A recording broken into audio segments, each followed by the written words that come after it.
से पहले सोचो, सोचने से पहले पढ़ो। फॉन लैबोरिस में मेफ्लावर हिंदी विभाग की अध्यक्षा, आप सभी को वाचन दिवस की शुभकामनाएं। धन्यवाद। नमस्ते। 19 जून को हम पठन दिवस या वाचन दिन मनाया जा रहा है। भारत में पुस्तकालय आंदोलन के जनक पीएन पणिकर के सम्मान के तौर पर उस दिन मनाया जाता है। उनको केरल में पुस्तकालय आंदोलन के पिता कहा जाता है। उन्होंने गांव-गांवों में यात्रा की और पढ़ने के महत्व से लोगों को अवगत कराया। पढ़ना एक अच्छी आदत है और बचपन से ही हमें इसे विकसित किया जाना चाहिए। अच्छे पाठक अच्छा व्यक्तित्व विकसित करता है, ज्ञान इकट्ठा करता है, योग्य आदतें उठाता है। अच्छी किताबें हमारी साथी होना चाहिए। सबको पठन दिवस की शुभकामनाएं। धन्यवाद। मन बहलाने के अनेक साधन एवं स्रोत उपलब्ध है, लेकिन उन सब से पुस्तक पढ़ने में मिलने वाला आनंद सर्वोच्च है।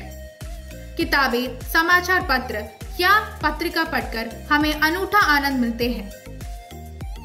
पढ़ने की अपार सामग्री में से हमारी पसंद के कोई भी विकल्प चुन सकते हैं। कितनी तरह तरह की किताबें उपलब्ध है। कहानियां, उपन्यास, यात्रा पत्रिका, जीवनी, कल्पित कथा, कविता, नाटक या इतिहास की किताबें। इस सूची का कोई अंत नहीं है। नमस्कार। आज हम हिंदी विभाग के विद्यार्थियां वाचन दिवस से संबंधित कुछ कार्यक्रम प्रस्तुत करने जा रही हूँ। महाकवि पीएन पणिकर की सम्मान पर हर साल 19 जून को हम वाचन दिवस मनाते हैं। पीएन पणिकर को केरल की पुस्तकालय आंदोलन का पिता कहा जाता है। अपने घर नगर में एक अध्यापक के तौर पर उन्होंने 1926 में एक पुस्तकालय की शुरुआत की थी। इस तरह उन्होंने 6000 से अधिक पुस्तकालयों को स्थापित किया है। 1975 में उसे ग्रंथशाला की कृप्सकी अवार्ड से सम्मानित किया गया। अब चलिए हम बाकी कार्यक्रम देखते हैं। नमस्कार। आज मैं आपके सामने आधुनिक हिंदी कहानी के पितामह और उपन्यास सम्राट मुंशी प्रेमचंद जी के बारे में कुछ बताने जा रही हूँ। मुंशी प्रेमचंद जी का जन्म सन 1880 में वाराणसी जिले के लमही ग्राम में हुआ था। उनका बचपन का नाम धनपत राय था, किंतु वे अपनी कहानियां उर्दू में नवाबराय के नाम से लिखते थे और हिंदी में मुंशी प्रेमचंद के नाम से। मुंशी प्रेमचंद जी ने लगभग 1 दर्जन उपन्यासों एवं 300 कहानियों की रचना की। प्रेमचंद जी के प्रसिद्ध उपन्यास सेवा सदन, निर्मला, रंगभूमि, कर्मभूमि आदि है। करबला, संग्राम और प्रेम की वेदी उनके नाटक है। उनकी कहानियों का विशाल संग्रह 8 भागों में मानसरोवर नाम से प्रकाशित है, जिसमें लगभग 300 कहानियां संकलित है। उनकी कहानियों का अनुवाद संसार की अनेक भाषाओं में हुआ है।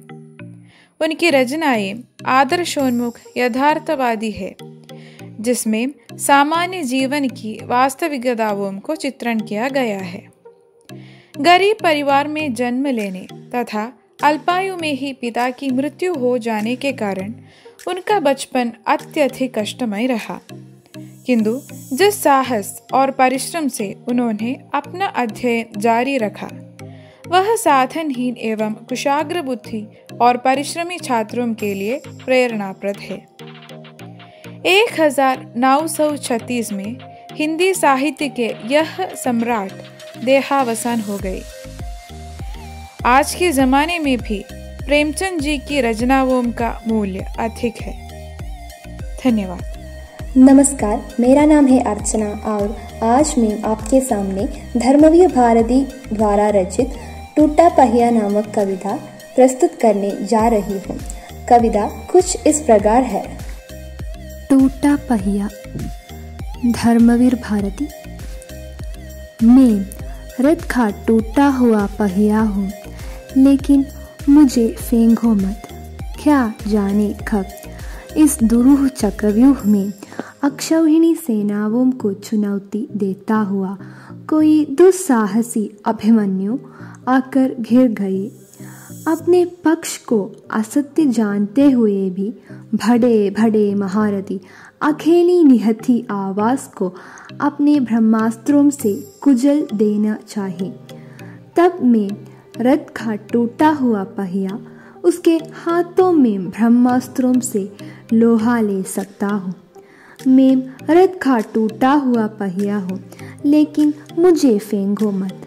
इतिहासों की सामूहिक गति साहसा झूठी पड़ जाने पर क्या जाने सच्चाई टूटे हुए पहियों का आश्रय ले। नमस्ते, आज मैं आपके सामने प्रेमचंद द्वारा लिखित ईदगाह नामक एक छोटी सी कहानी की समीक्षा बताने जा रही हूँ। धनपत राय श्रीवास्तव है प्रेमचंद का असली नाम। इन्होंने प्रेमचंद के नाम पर हिंदी और उर्दू के सर्वाधिक लोकप्रिय उपन्यासकार, कहानीकार एवं विचारक बन गए। यह कहानी ईदगाह प्रेमचंद जी की एक उत्कृष्ट रचना है। इसमें आम लोगों का जीवन में होते मानवीय संवेदन और जीवनगत मूल्यों को जोड़ा गया है। ईदगाह कहानी मुसलमानों के पवित्र त्योहार ईद पर आधारित है। रमजान के पूरे 30 रोजों के बाद ईद आने पर मुसलमान परिवारों में, विशेषकर बच्चों में त्योहार का उत्साह बहुत अधिक दिखाई देते हैं। ईद का दिन नमाज के बाद सब लोग आपस में गले मिलते हैं और बहुत खुशी से मुबारक बता देता है। बच्चों त्योहार में जहां मेला लगते हैं वहां से मिठाई और खिलौने खरीदते हैं। हामिद ने कोई खिलौने नहीं खरीदा क्योंकि उसके पास सिर्फ 30 पैसे थे। हामिद के मित्रों के पास खर्च के लिए बहुत पैसे थे। दोस्तों ने खेल कूदा और खिलौना और मिठाई खरीदा। हामिद ने अपने गरीबी के कारण अपनी इच्छाओं में काबू पाया और बहुत समय से एक चिमटा लेकर लौटा।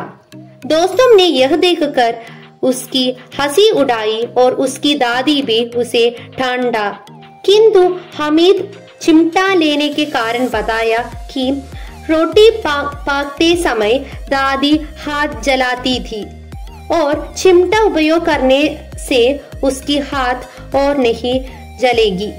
यह सुनकर दादी बहुत खुश हुई और हामिद से बहुत प्यार किया। हामिद को अपनी दादी अपनी मां जैसी महसूस हुआ। प्रेमचंद की यह कहानी बहुत दिलचस्प है। सब बच्चे ये कहानी पढ़ने चाहिए। धन्यवाद। किताबें अक्सर श्रेष्ठ व्यक्ति एवं लेखकों द्वारा लिखी जाती है। वे मानवीय बुद्धि, अनुभव एवं सफलताओं का सार दर्शाती है। उनमें उच्च विचार, कल्पना, विचारधारा एवं कल्पनाएं होते हैं, जिसके कारण पढ़ने वाला व्यक्ति का जीवन संपन्न हो जाता है। तो आइए अब हम कुछ श्रेष्ठ व्यक्ति एवं लेखकों का उदाहरण सुनते हैं। एक किताब जितना वफादार कोई दोस्त नहीं है, अर्नेस्ट हेमिंग्वे। विज्ञान और धर्म एक दूसरे के खिलाफ नहीं है, बस विज्ञान अभी समझने के लिए बहुत छोटा है। Don Brown. दुनिया एक किताब है और वो जो घूमते नहीं, बस एक पेज पढ़ पाते हैं। Jasmine West. किताब एक ऐसा उपहार है जिसे आप बार बार खोल सकते हैं। Garrison killer. किताबें दर्पण की तरह है। यदि एक मूर्ख अंदर देखता है तो आप किसी प्रतिभावान के बाहर देखने की उम्मीद नहीं कर सकते हैं। J.K. राउलिंग ने हमेशा कल्पना की है कि स्वर्ग एक तरह का पुस्तकालय है। George Luis. मेरे सबसे अच्छा मित्र वो व्यक्ति है जो मुझे ऐसी किताब दे जो मैंने पढ़ी ना हो। Abraham Lincoln. कबीर के दोहे। बुरा जो देखन में चला, बुरा न मिलिया कोई, जो दिल खोज अपना, मुझसे बुरा न कोई। अर्थात जब मैं इस संसार में बुराई खोजने चला तो मुझे कोई बुरा न मिला, जब मैंने अपने मन में झांक कर देखा तो पाया कि मुझसे बुरा कोई नहीं है। पोती फड़ी बड़ी जख्म हुआ, पंडित भयानक होई, ठाई आकर प्रेम का पढ़ी सो पंडित होई। अर्थात फड़ी बड़ी पुस्तकें पढ़कर संसार में कितने ही लोग मृत्यु के द्वार पहुंच गए, पर सभी विद्वान न हो सके। कबीर मानते हैं कि यदि कोई प्रेम या प्यार के केवल 2.5 अक्षर ही अच्छी तरह पढ़ ले, अर्थात प्रेम का वास्तविक रूप पहचान ले, तो वह अच्छा ज्ञानी होगा। हिंदू कहे मुहि राम प्यारा, तुर्क कहे रहमाना, आपस में दो लड़ी लड़ी मुए, मरम न को जाना। अर्थात कबीर कहते हैं कि हिंदू राम के भक्त है और तुर्क को रहमान प्यारा है। इसी बात पर दोनों लट लट कर मौत के मुंह में जा पहुंचे। तब भी दोनों में से कोई सच को न जान पाया। बोली एक अनमोल है, जो कोई बोले जानी, ये तराजू तौली के तब मुख बाहर आनी। अर्थात यदि कोई सही तरीके से बोलना जानता है तो उसे पता है कि वाणी एक अमूल्य रत्न है, इसलिए वह हृदय के तराजू में तौलकर ही उसे मुंह से बाहर आने देता है। निंदक नियारे राखिए, आंगन कुटी छबाई, बिन पानी साबुन बिना निर्मल कर सुभाई। अर्थात जो हमारी निंदा करता है उसे अपने अधिकृतता पास ही रखना चाहिए। वह तो बिना साबुन और पानी के हमारी कमियों बताकर हमारे स्वभाव को साफ करता है। नमस्ते, आज मैं आपके सामने प्रेमचंद द्वारा रचित ठाकुर का कुआं नामक कहानी का एक छोटा सा समीक्षा प्रस्तुत करने जा रही हूँ। हिंदी और उर्दू के सर्वाधिक लोकप्रिय उपन्यासकार, कहानीकार एवं विचारक प्रेमचंद जी की एक कहानी है ठाकुर का कुआं। इस कहानी के मुख्य पात्र बीमार जोकू और उसकी पत्नी गंगी है। इस कहानी में हम यह देख सकते हैं कि पुराने जमाने में ठाकुरों के कुओं से पानी तक लेने का अधिकार गरीबों को नहीं था। इस कहानी में जाति प्रथा साफ देखी जा सकती है। कहानी के बारे में बात करें तो बीमार पति जोकू अपनी पत्नी गंगी से पानी मांगते हैं, क्योंकि घर में बचा हुआ पानी बहुत गंदा था। गंगी अपने पति के लिए पानी लेने के लिए निकल जाती है। उसके गांव में ठाकुर और साहू के 2 कुएं होते हैं, लेकिन उसके लिए वहां से पानी लाना आसान नहीं होता है।